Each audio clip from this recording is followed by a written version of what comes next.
Friends and fellow Singaporeans, I'm very happy to be here to launch the Singapore Bicentennial. Today, we mark a significant anniversary in Singapore's history. Stamford Raffles did not discover Singapore any more than Christopher Columbus discovered America. By the time Raffles arrived in 1819, Singapore already had had hundreds of years of history.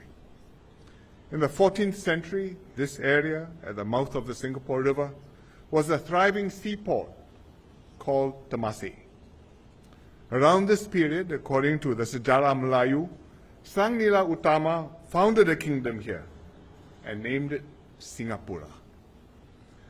When the Europeans came to Southeast Asia in the 16th and 17th centuries, they knew about this island, Singapore. Jacques de Cout was a Flemish gem trader who knew the region well. Around 1630, 2 centuries before Sir Stamford Raffles, de Cout proposed to the King of Spain to build a fortress in Singapore because of its strategic location. Had the King of Spain accepted de Cout's proposal, Singapore might have become a Spanish colony instead of a British one. But he didn't, and it took another 200 years before Raffles landed at a spot near here and persuaded the Sultan of Johor to allow the British East India Company to establish a trading post in Singapore. That was a crucial turning point in our history. It set this island on a trajectory leading to where we are today.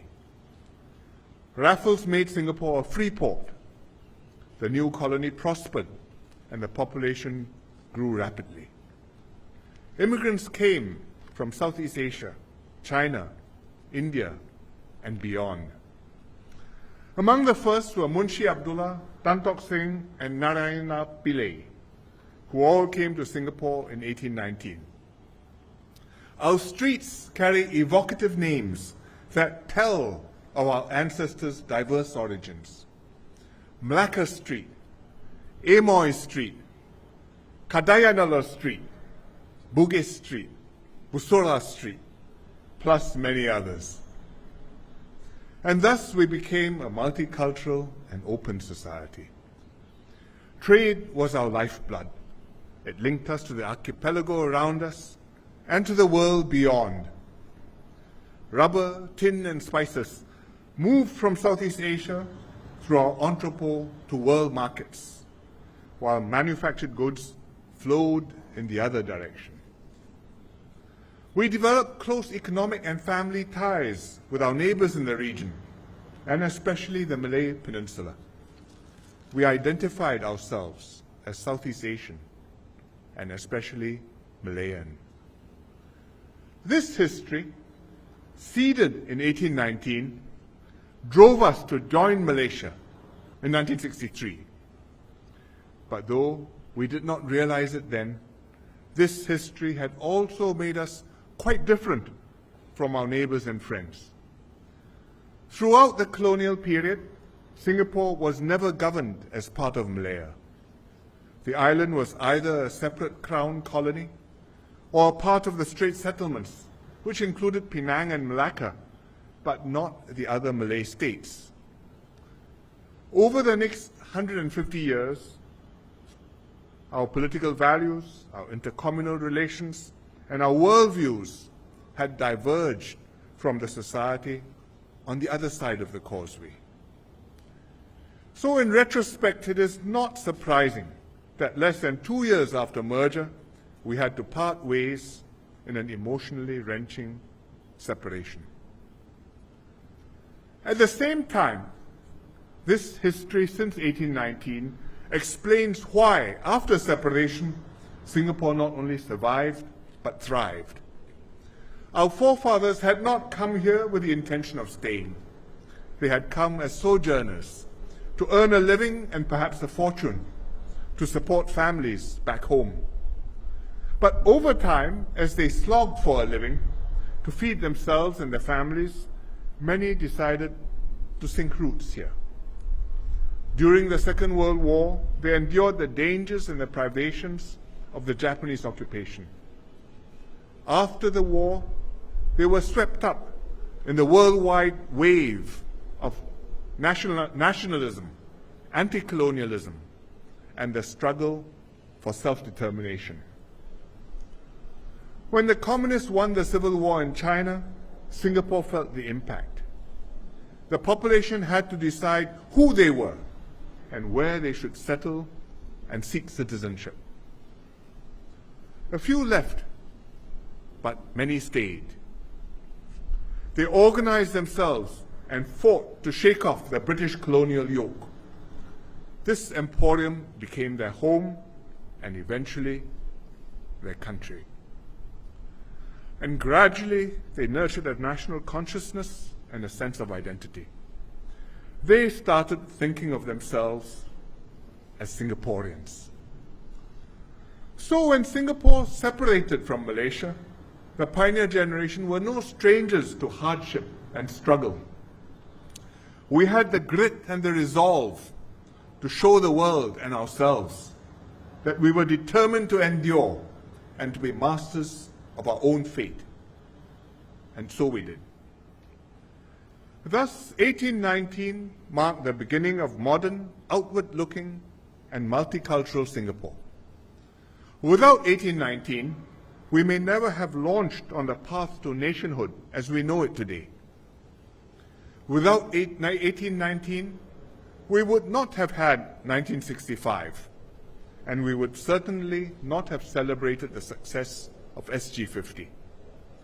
1819 made these possible. And this is why the Singapore Bicentennial is worth commemorating. We are not just remembering Stamford Raffles or William Farquhar, though we should. We are tracing and reflecting upon our longer history, one that stretches back way before 1965. We are acknowledging and appreciating the broader context which shaped and created today's Singapore. This was our journey from Singapore to Singaporean. This journey was not a straight and level path, forwards and upwards. Along the way, there were many ups and downs, successes and failures, triumphs and tragedies. We fought for independence from our colonial masters, but we also recognized the decisive and indelible imprint that the British left on Singapore. The rule of law, our parliamentary system of government, even the language I'm speaking today. Our forefathers paid with blood, sweat, and tears, but they also savored hard-won successes and patient, slow achievements. They cleared the jungles and planted nutmeg, gambia, and rubber. Indented coolies slaved at the quayside, here at Boat Quay. Resourceful traders built import and export businesses, creating wealth and prosperity. Many came, attracted by the rainbow. Not all found that pot of gold or made it from rags to riches, but many built better lives for themselves, and all kindled the hope of a brighter future, a brighter tomorrow for their children. In the process, they formed communities and organized themselves to help one another. Ethnic groups to provide mutual support and community leadership, like the Chinese clans and the Eurasian Association. Welfare bodies to take care of the poor and underprivileged, like the Sri Narayana Mission and the Catholic Welfare Association. Cultural groups to keep alive the heritage of the ancient civilizations, like the Angkatan Sastrawan 50 and the Namhua Opera. Our forefathers built schools for the young, hospitals for the sick, places of worship for the faithful.